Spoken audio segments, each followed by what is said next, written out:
আসসালামু আলাইকুম। আমি সুমাইয়া খুলনা থেকে বলছি।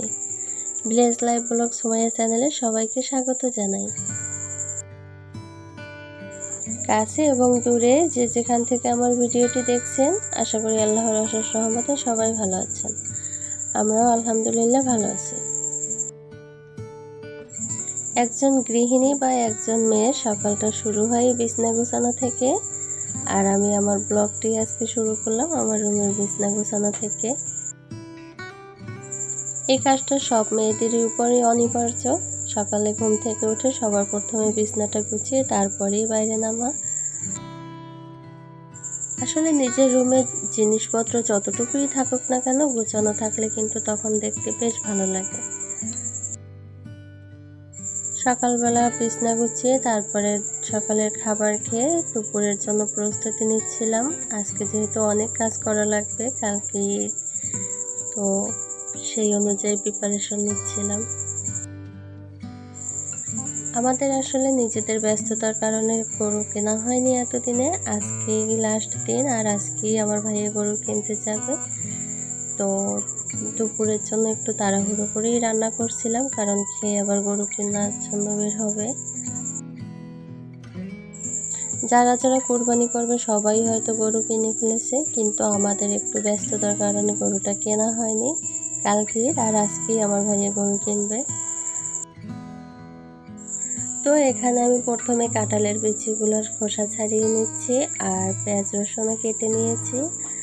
আর এটাকে আমাদের এখানে দুন্দুল বলে, আবার কেউ মালঞ্চ বলে, আমি জানি না এক্স্যাক্টলি এটার নাম কি। তো এই দুন্দুল বা মালঞ্চ এটার একটা তরকারি করব চিংড়ি মাছ দিয়ে, সেটাই রান্না করছি। এই দুন্দুলের তরকারিতে কিন্তু একদমই পানি দেওয়া লাগে না, এটা কষানোর সময় অনেকটা পানি বের হয়।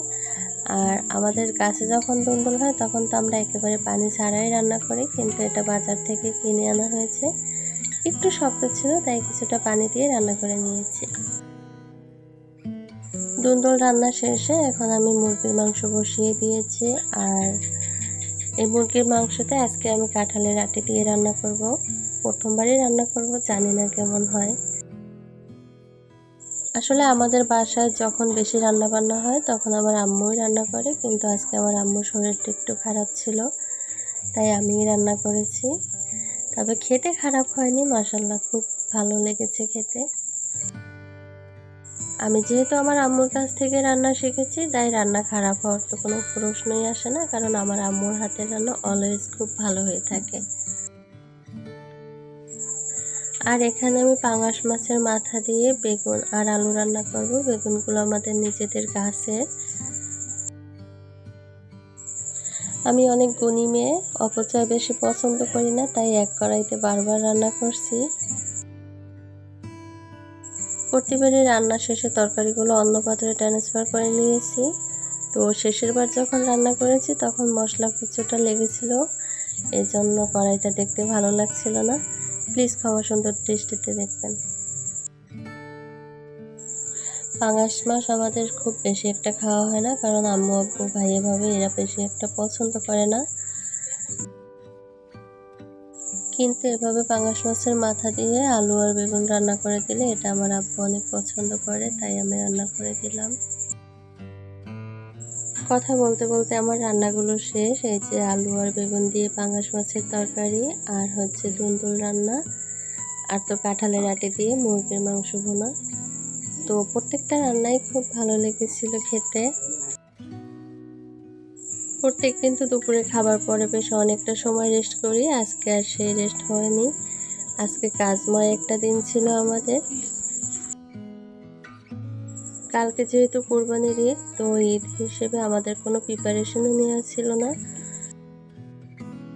তো দুপুরে খাবার পরে ভাইয়া গরু কেনার জন্য রওনা দিবে, এই জন্য আমি আমার ভাইয়ের পাঞ্জাবিগুলো ইস্ত্রি করে দিয়েছিলাম। সকাল থেকে সন্ধ্যা পর্যন্ত যতটুকু যা কাজ করেছি, কিছুটা অংশ ক্যামেরা বন্দি করেছি আর কিছুটা অংশ ক্যামেরা বন্দি করিনি। তো সেই ছোট ছোট ভিডিওগুলো নিয়েই বড় একটা ভিডিও তৈরি করেছি। আশা করি ভিডিওটি আপনাদের কাছে ভালো লাগবে। ভিডিওটির কোনো অংশ যদি আপনাদের কাছে ভালো লেগে থাকে তাহলে প্লিজ একটি লাইক আর কমেন্ট করবেন।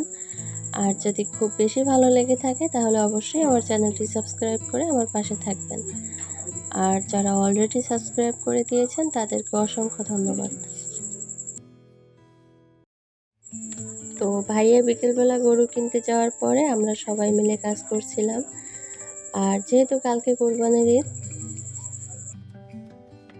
বিকেলবেলা আমরা সবাই মিলে কাজ করছিলাম। কালকে যেহেতু কোরবানির ঈদ, তো আজকে অনেক মেহমান ছিল বাড়িতে, আর আমাদের নিজেদের একা কাজ করতে হয়নি, আমরা সবাই মিলে কাজ করছিলাম। বিয়ের পরে মেয়েরা হয়ে যায় বাবার বাড়ির মেহমান, তো আমাদের বাসায় ওরকমের মেহমান ছিল। আমার চাচাতো ভাই বোনেরা ছিল সবাই আমাদের বাড়িতে। তো আমরা সবাই মিলে কাজ করছিলাম হাতে হাতে, আর অনেক গল্প করছিলাম এখানে। ছোটবেলা সবাই একসাথে বড় হয়ে ওঠা, আর বড় হয়ে সবাই আলাদা আলাদা ভাগ হয়ে যাওয়া, এরকম ছোটোখাটো কোনো অকেশন ছাড়া তো দেখাই হয় না চাচাতো ফুফাতো ভাই বোনদের সাথে। তো এখন যেহেতু দেখা হয়েছে, তাই পুরো বিকেল জুড়ে আমরা গল্প করেছি, আর সেই সাথে আমাদের কাজগুলোও সব গুছিয়ে নিয়েছি। এখানে জিরার গুঁড়ো করে নিয়েছি, আর রসুন ব্লেন্ডার করে নেব, আর আদাও ব্লেন্ডার করে এগুলো সব ফ্রিজ আপ করে রাখবো।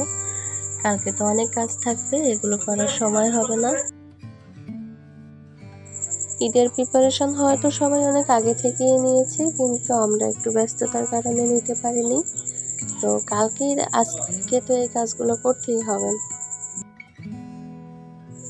তো একে একে এখানে সব ধরনের মশলাই তৈরি করে নেওয়া হচ্ছিল। পেঁয়াজ কুচি, রসুন বাটা, আদা বাটা, আর জিরার তো গুঁড়ো করে নিয়েছি। তো এগুলো এখন আমি ফ্রিজে রাখবো, আর কালকে বের করে পরিমাণ মতো ব্যবহার করব।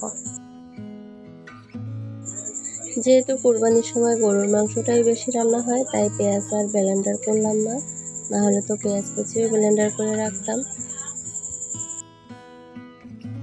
আমরা বাঙালিরা যে কোনো কিছু কিনতে গেলেই আগে দেখি সাথে কি ফ্রি আছে, আমি তো তাই করি। সবার কথা আমি জানি না, আমি আমার নিজের কথাটাই জানি, আর এটাই বললাম।